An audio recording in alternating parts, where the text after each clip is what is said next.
Ay nako, good news, bad news sa mga diskaya. Good news, yung mga taong bayan po, mga nakasubaybay, ay may magandang balita. Bad news po sa Diskaya. Bakit po? Dahil po i-revoke po lahat ng lisensya ng kanilang mga negosyo. No? Matindi po ito. Ayan po, breaking news, kanselado lahat. No? At ito pa may matindi. Halos mapapayak ngayon ang mga diskaya. Paano? Pera, bahay, sasakyan, negosyo, mukhang yata mawawala po. No? Siyam na kumpanya ng diskaya po.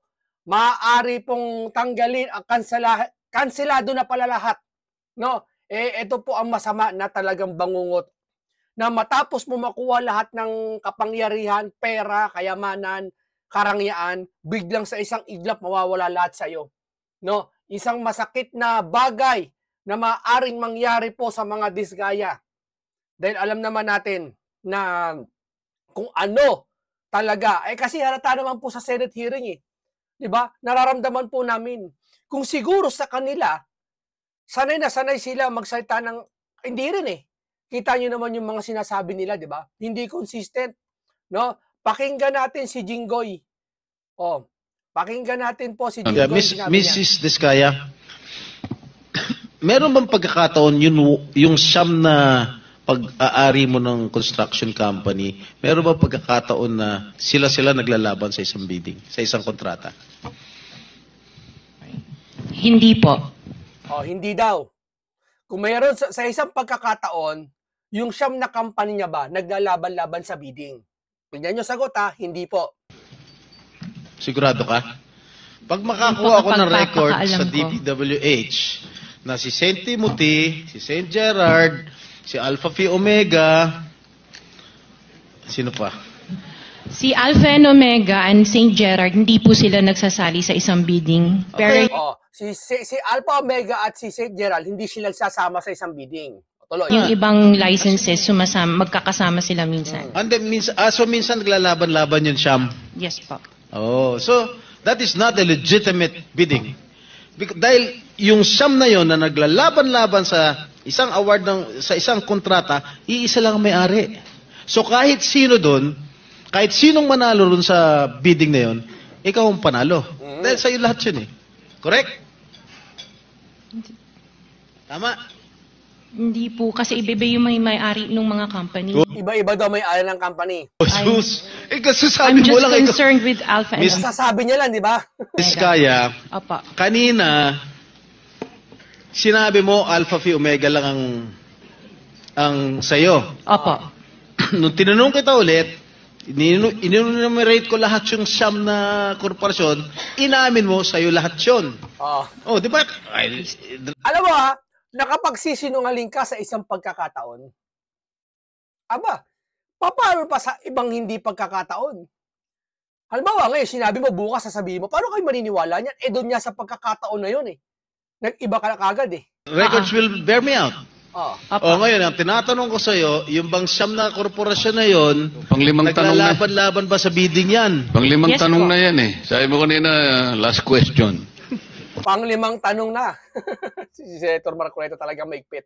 No? Kasi, diyan kasi, hindi mo na kailangan pa ulit tanungin. Isang tanong lang na may maling sagot. Katulad niyan. Tinanong siya, sa'yo ba may-ari niya? Isa lang daw may-ari niya. Samantalang kasasabi lang niya na yung bang siyam na company na yun naglalaban-laban, sa'yo mo hindi. Bakit mo sinagot yun? Kung sa'yo lang pala ang isang company doon, yung sinabi yung siyam na company na naglalaban-laban, bakit mo sinagot pa yun? Tapos sasabihin mo, ano ba talaga, naglalaban-laban o hindi? Sa'yo ba yun o hindi? Isa lang ba may-ari o hindi? Di ba? Sa isang pagkakataon. Hindi ba sumagot? Ay, sumagot. Hindi, sagutin mo. Sumagot ako. Opo. Naglalaban-laban. Opo. So pag naglalaban-laban yung siyam na korporasyon sa isang kontrata, naglalaban-laban. Si Kogoro Mori. So pag naglalaban-laban yung siyam na korporasyon sa kahit di kinakausap, nakaganto talaga Parang ito, sabi ng iba, hindi ako may sabi may memes na lumabas sa AI. Ito daw, para doon na pag-utusan lang na, ikaw representative ko sabihin mo ikaw may-ari. Magpanggap ka may-ari. Tapos yung muko ka lang. Basahin mo yung mga text ko. Kung ano ihayag ko sa'yo. O buksan mo cellphone mo. Parang gano'n. Di ba? Maghapon na kayo kuha mula na matapos hanggang magsimula eh. Pag tinanong mo, revoke my rights. Ay, to invoke my, revoke tuloy. Invoke my rights. Di ba? Tinanong siya kung may ghost project siya, hindi niya alam. Oh, company ka, may-ari ka. Hindi mo alam kung may ghost project ka? Kung ako may-ari ng isang kumpanya at may proyekto akong bilyon ang pinag-uusapan, milyon ang pinag-uusapan, hindi naman daang libo. Alam ko kapag may kasiraan ako. Tama, mali. Bakit? Kasi ang importante sa isang company, yung tiwala sa'yo. O maliban na lang, hindi naman titiwala sa'yo yung tao, kinukuha lang talaga kayo ng gobyerno. Di ba? O sadyang hindi, wala nang bidding na nangyayari. Kunwari lang yung bidding, pero may nanalo talaga. Di ba? Sino yung nanalo? Yung madaling kausap. Saan? Sa negosyo? Hindi. Doon sa pinagpapartihan. Tama ba? Haka lang lahat yan. Nakapagtataka eh.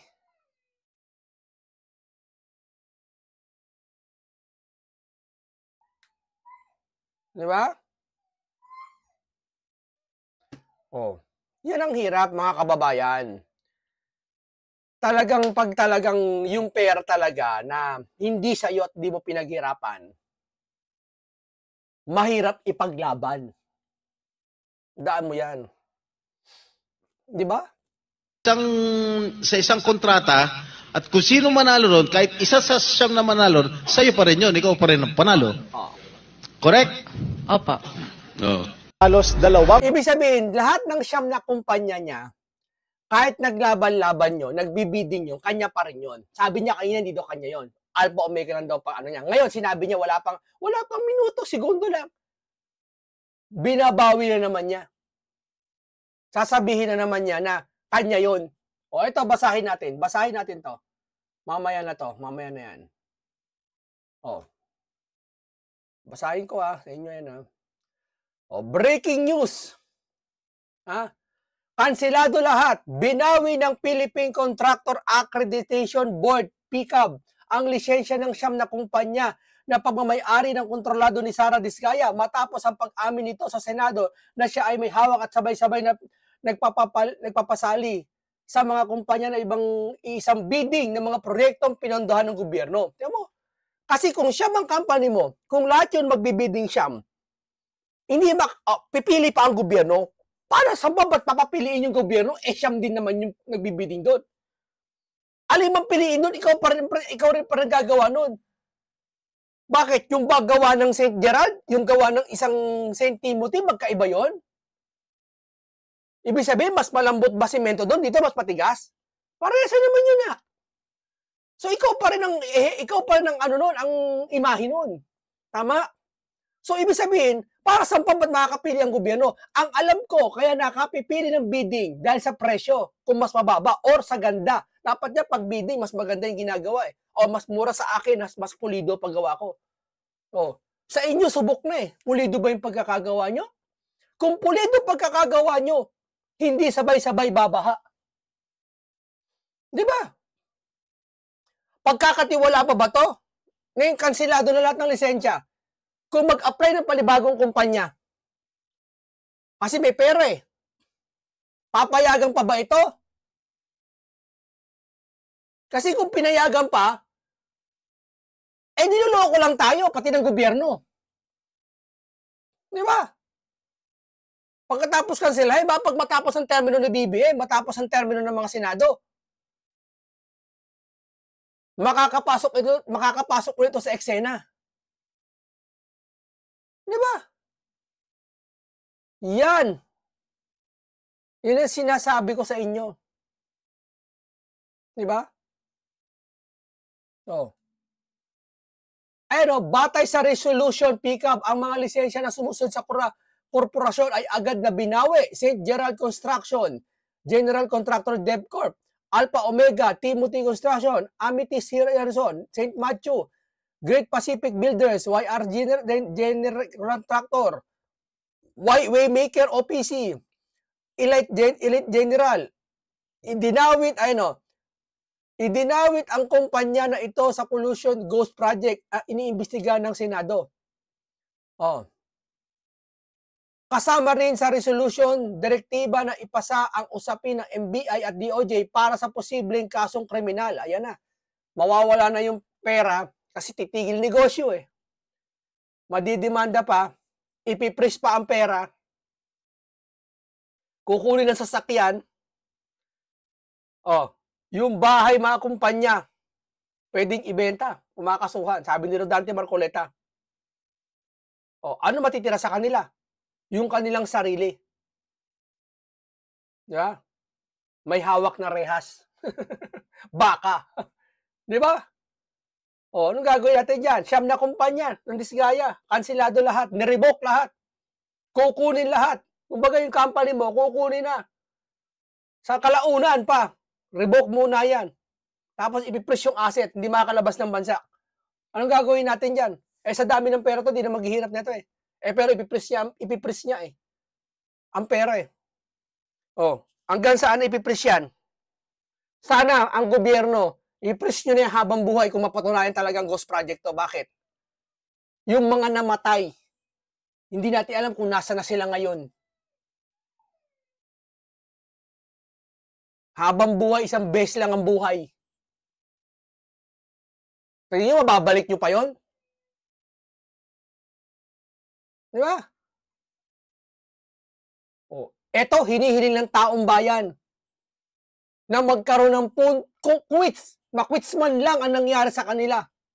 Sa pamamagitan ng pagkansela, lahat binawi ng Philippine PCAB ang lisensya ng siyam na kumpanya ng pagmamayari ng kontrolado ng Sara Diskaya. Tuwan-tuwa na sila at masaya. Di ba? Basahin natin muna ang mga komento para naman maibsan ang lahat na nakikinig para sa ikakakontento.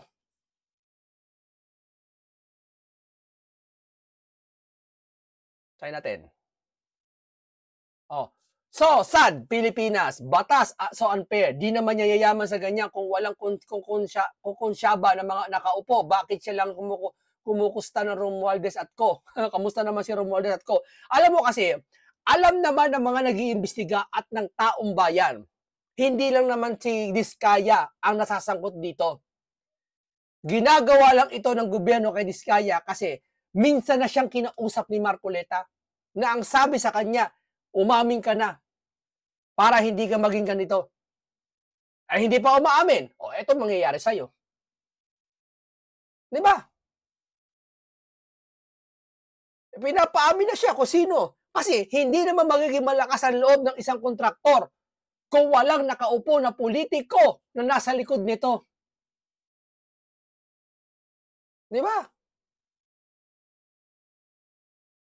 Lalakas ba ang loob niyan?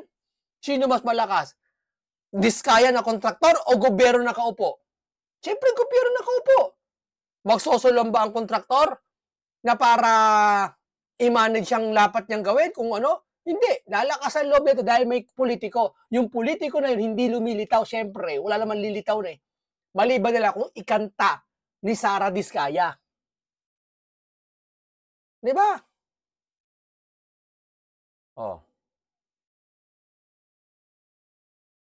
Kung malakas ang connect niya sa DPWH, madali gumawa ng paraan.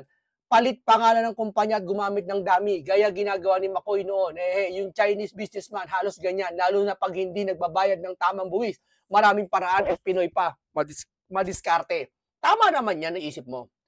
Pero kung ipipress lahat ng asset at makukulong mismo yung may katawan at makakasuhan pa ng plunder, halimbawa, economic sabotage at lahat, at kukunin mga ari-arian, hindi na makakapag to, at hindi na matanda naman yan. Halimbawa, bagay, kung hindi siya magpo-front, ibang tao ipo-front niya. Pwede. Tapos hindi kukunin ng gobyerno, hindi na. Dapat matiyak na kukunin lahat ng kontraktor pagdating sa gobyerno, hindi na makakapasok ang mga ito kahit ang kanilang mga anino. Di ba? Napakasimple lang eh. Eh di kung... ito pa. Imbitahan nyo rin ang congressman niya sa Senado. Dapat niya, kung ako iimbitahan ko, ay nang iimbitahan ko, yung kung saan distrito ang binaha at yung flood control project ay palpak. Pero kung alam ba, distrito mo, hindi naman palpak yung control project, no? Dumadayo naman tubig. Natawa ako sa isang Leyte. Sa Leyte at ito isa-isang bahagi ng Leyte na alala ko. Imagine, hindi naman pala binabaha doon sa isang parte ng isang Leyte. Sa Leyte tayo eh. Balita na karaan eh. Gumawa sila ng flood control sa lugar na hindi binabaha. Matindi. Parang yung nakalsada, inaayos kahit hindi naman sira. Winawasak. Tapos yung mga sira, hindi naman inaayos. Eh, ito iba naman. Nagkakabit ng flood control sa hindi naman binabaha.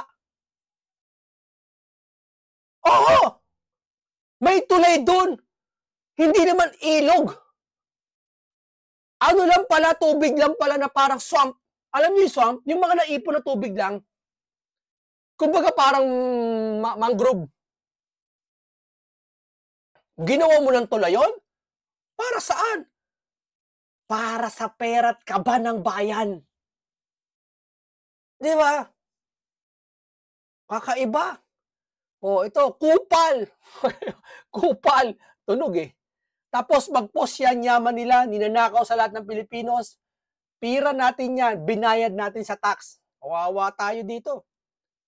Oh, akong yayaman ko, dapat di mo pinagmamalaki. Abay, nagpamedya ka pa, na pinagyayaba mo pa. Ayan na, dyan na magsisimula ang riches to rag. Alam ko, rag to riches eh. Ngayon, riches to rag.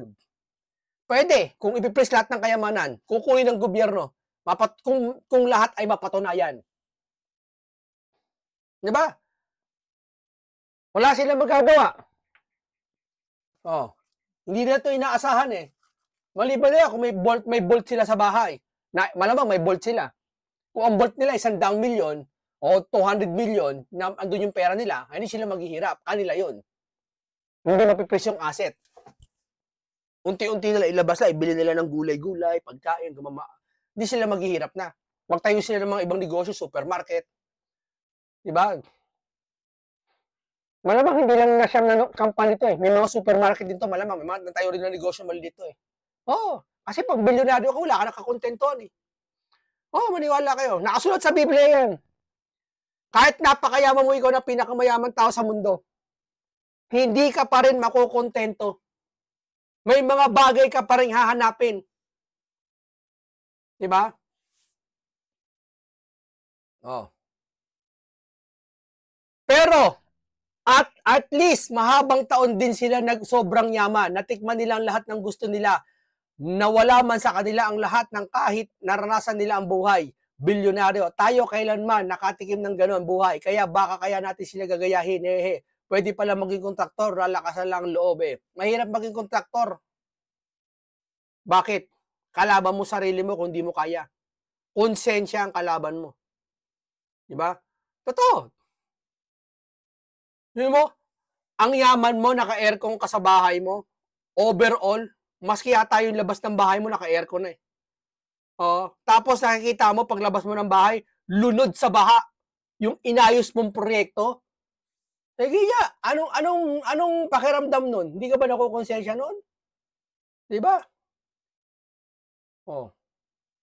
Isa, yumaman dito sa pickup. Dapat mag-resign lahat ng kawani. Bakit ka nakalusot? Maraming kumpanya, isa sa mga may-ari. Alam ko, naribok na nga dati, di ba? Nakwento ni Ma'am Risa Hontiveros. Alam ko naribok na ata lisensya nito, isa nito, pero naibalik. Bakit naibalik? Pwede ba yon? Lisensya mo maibabalik mo, hindi ka naman taga City Hall o hindi ka taga gobyerno. Ibig sabihin, may nagbalik. Di ba? Tama?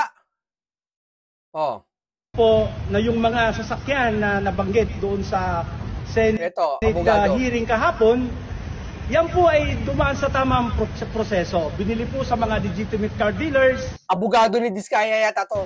3 po yan. Papangalanan ko na rin kasi lehitimo naman sila. Ito po yung Speed 7 Corporation, Auto Art Corporation, saka Prevel, Import and Export Corporation. So, legal po yan na nabili ng spouses Diskaya. Wala ho kaming illegal na itinatago. Lahat po yan dumaan po sa tamang proseso. May koordinasyon na ho ba kayo sa Siyempre, abogado ho kayo ni Diskaya. Siyempre, di ba? BOC dahil ang hinihingi po nila yung dokumento po na magpapatunay sa ownership po dito sa mga sasakyan? Ang sabi ng kliyente ko kanina sa telepono, binigyan daw sila ng 10 araw para mag-comply, para i-present nila yung mga dokumento ng sasakyan. Okay? Sir, bakit 10 araw binigay sa'yo ng gobyerno? Sir, ito mali sa nating gobyerno yun. Kung bigyan tayo nila 3 araw lang, magsusumite minsan. Minsan mamadaliin pa tayo. Ito binigyan 10 araw. Bakit 10 araw? Sa 10 araw, ibang bansa ka na eh. Makapagtatayo ka na ng mga ibang kumpanya eh. Dito lang. Dapat, bigyan lang to ng 1 araw, 2 araw, tama na yun. Dahil kung may papeles talaga ang mga kotse at sasakyan mo, luxury car mo, kung nasa kwarto mo yan, o sa vault mo lang yan, o sa bangko lang yan, mailalabas mo kaagad, kayang-kaya ng 2 araw o 1 nga lang eh. 2 oras nga lang, kaya eh. Di ba? Kung makapal na envelope yan, kasi pag makapal yan, pwede mo ano. Ba't 10 araw? Parang binagbibigyan nyo pa eh. Di ba? Parang pinagbibigyan pa natin ng pagkakataon na makasurvive sila. Hindi naman natin sila ginigipit, no? Hinahanapan lang natin sila ng kasiguraduhan sa lahat ng kanilang gagawin. Bakit? Dahil nasubukan na natin eh. Naramdaman na ng taong bayan. Alin? Yung ginawa nilang project. Palpak ba ang ginawa nilang project? Hindi ako magsasabing palpak. Ayoko manghusga sa kanila. Hindi rin tayo magsasabing palpak. Huwag natin silang husgahan. Alam mo sino magsasabi? Yung laging pinapack-check sila nung kalamidad. Di ba? Oh. Biglaan ho kasi yung pagpunta ng Bureau of Customs. Biglaan, syempre. Alam nga naman, paalam sa'yo yan.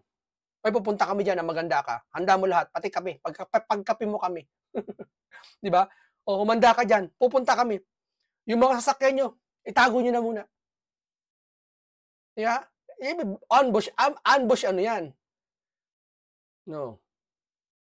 Meron ba naman huhuli mo papaalam? Huhulihin ka namin. Sige na, maganda ka dyan. Huhulihin ka namin. So we will comply. We will comply po. May sinasabi kasi si BOC Commissioner na hanggang bukas daw po. Hindi ko ho narinig yung interview ng ating butihing Commissioner Ariel de Ponce. Yung pong mga sasakyan ay acquired from what year to what year po? Nag-umpisa po yan. Kagaya ng sinabi ni Ma'am Sara, 2016, hindi naman ho minsanan yan na nabili. So, hindi naman ho natural sa isang tao na bumili ng 28 luxury cars sa isang bilihan. Sabi niya, 23 years daw yan, yung mga kayamanan nila, unti-unting binili yan. O sige, palagay natin unti-unting binili, no? Walang problema doon. Ang tanong, kung ano yung pinambili. Pinaghirapan ba? O pinaghirapan ng iba? Yun lang yun eh. Accumulated po yun. Accumulated po. Ginagamit ho kasi yung ibang sasakyan na Sir June. So, yung iba naman for maintenance, yung iba naman nailagay sa isang lugar kasi preemptive measures sila ngayon kasi nagbabaha dito sa Pasig. Pero intact po yung mga sasakyan. Nagbabaha. Pagbalik ko nila. Sir, sino may kasalanan nagbabaha? Pakiulit niya. Ano? Sila ngayon kasi nagbabaha dito sa Pasig. Oo. Pero sino may kasalanan nagbabaha sa Pasig? intact po yung mga sasakyan. Pagbalik ko nila, makikita ko nila yung mga sasakyan. Hindi po tinatago. Hindi po tinatago. Bakit naman po itatago? Illegal po yung mga yun. Kung legal yung mga yun, bakit 10 araw hinihingi? Dapat, tanong lang. O sige, legal yun. Pero natawagan ako sa pansin binabaha daw sa Pasig. So, sino may kasalanan? Si Mayor Vico? taong bayan, tatapon ng basura na naman. Sino may kasalanan? Ha? Di kaya yung amo mo? Tingin mo, tanong na naman. Mali mo, hindi naman siya ang kontraktor sa Pasig. Hindi, di ba? Sabi nga ni Biko, nakaraan, di ba tumakbo si Sara Diskaya, tapos yun na ata ang kontraktor. Ito pa. Bilyong Yeah, Mrs. Diskaya, meron bang pagkakataon ng flood control project ang nasungkit ng pamilya Diskaya sa Laguna mula 2022. Karamihan ng mga ito nasa Binyan at San Pedro. Pero kapwa itong lumubog sa baha. Kapwa lumubog sa baha. Yung kontraktor ng mga to, Binyan, San Pedro, Laguna. Kayo na humusga. Ito lang Hulyo. Yan ang agenda report ni Joash Malimban. wala kang kilala sa DPWH? Wala po. Hindi kami maniniwala niyan, wala kang kilala sa DPWH. Meron ako yung mga engineer, yung mga district engineer siya. Yun nga pala. Sino yung mga district engineer na nakilala mo? Pero hindi po sila nagbibigay ng project po sa akin. At tinatanong ko, wala naman ako. Ano, lagi lang, lahat na lagi. Hindi alam. Kung hindi alam, walang alam. Kung hindi niya alam, hindi niya sigurado. Sinasabi sa'yo kung nagbibigay sila ng project, sino ang kakilala mo sa DPWH? Sila, mga DE po. DE ng... Sabi mo, sino? Teka sandali. DE ng Laguna, Sino DE nga? ng... Banggitin mo yung pangalan. I can't remember their names kasi I don't transact on Okay, behalf of DE the ng company. Laguna. Sino pa? Ito ang inilahad ni Sara Diskaya, ang tinaguriang flood control. Yan ang hirap eh. Ikaw may-ari, dapat responsable ka dyan. Responsable ka sa ginawa, bago gawin, habang ginagawa. Bakit? Hindi mo naman gagawin yung sarili mong kumpanya o sarili mong private Gagawin mo yan para sa gobyerno eh. Sino ba makikinabang pag gobyerno ginagawa? Di yung mga tao na ninirahan doon, lalo na pag gagawin mo sensitive. Halimbawa, gagawa ka ng malaking creek, gagawa ka ng malaking ikaw ang kontraktor.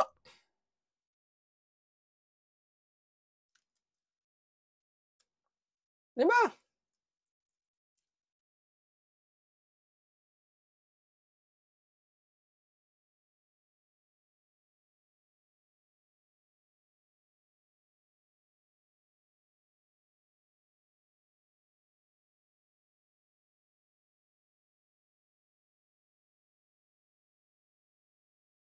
Oh. Sa naging pagdinig ng Senate Blue Ribbon Committee kahapon. Sa pagsusuri ng Billionaire News Channel sa datos ng sumbong sa Pangulo.ph, mayroong mahigit 140 flood control projects na naitala sa Laguna mula 2022. Sa kabuuan, nagkakahalaga ito ng 8.5 billion pesos. Kung susumahin, pinakamaraming nakuha ng 8 sa 9 na kumpanya ng Diskaya na aabot sa 24 projects o halos 2 billion pesos. Ibig sabihin, 1/4 ng pondo para sa flood control projects ng lalawigan, Diskaya ang humahawak. Hinimay namin ang mga proyektong hawak ng mga Diskaya sa Laguna. Malaking bulto nito, matatagpuan sa 2nd Engineering District. 9 ang nasa Binyan, 6 naman ang nasa San Pedro. Ang 2 lungsod na ito ang pinakalubog sa baha noong panahon ng habagat, 1 linggo bago ang SONA ni PBBM. Pumunta kami sa tanggapan ng DPWH 2nd Engineering District para tanungin kung kakilala ng district engineer ang mga Diskaya. Pero sa aming pagsisiyasat, napag-alaman namin na November 18, 2024 na nang maupo ang kasalukuyang district engineer. At lahat daw ng proyekto ng mga Diskaya sa distrito na bid out na bago siya maupo sa pwesto. Ang dating district engineer na naupo rito mula July 2020, napag-alaman namin na pumanaw nitong nakaraang Abril. Yan mo? Hindi na mahabol. Wala na mahabol. Yung isa, pumanaw na. Yung isa, nag-resign na. Yung iba, nag-iskapo na. Yung iba, hindi matanong, walang alam. Di ba? Ano mangyayari?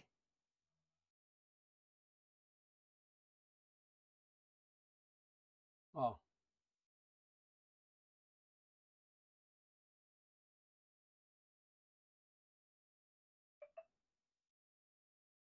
Ano mangyayari? Di ba? Yan ang sinasabi ko sa inyo. Para bang lumalabas dito, tutunga nga tayo, pinapaikot tayo, ng pati gobyerno pinapaikot. Wala tayong habol. Di ba? Para bang lumalabas, may kasalanan tayo pa. Di ba?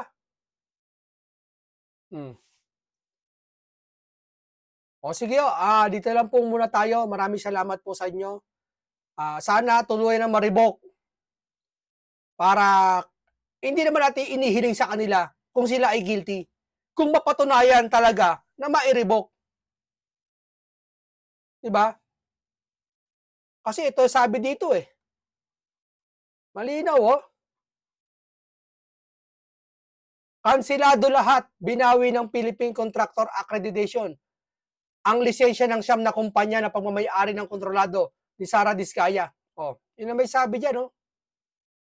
'Di ba? Oh, maraming salamat po sa inyo. Mabuhay lahat kayo.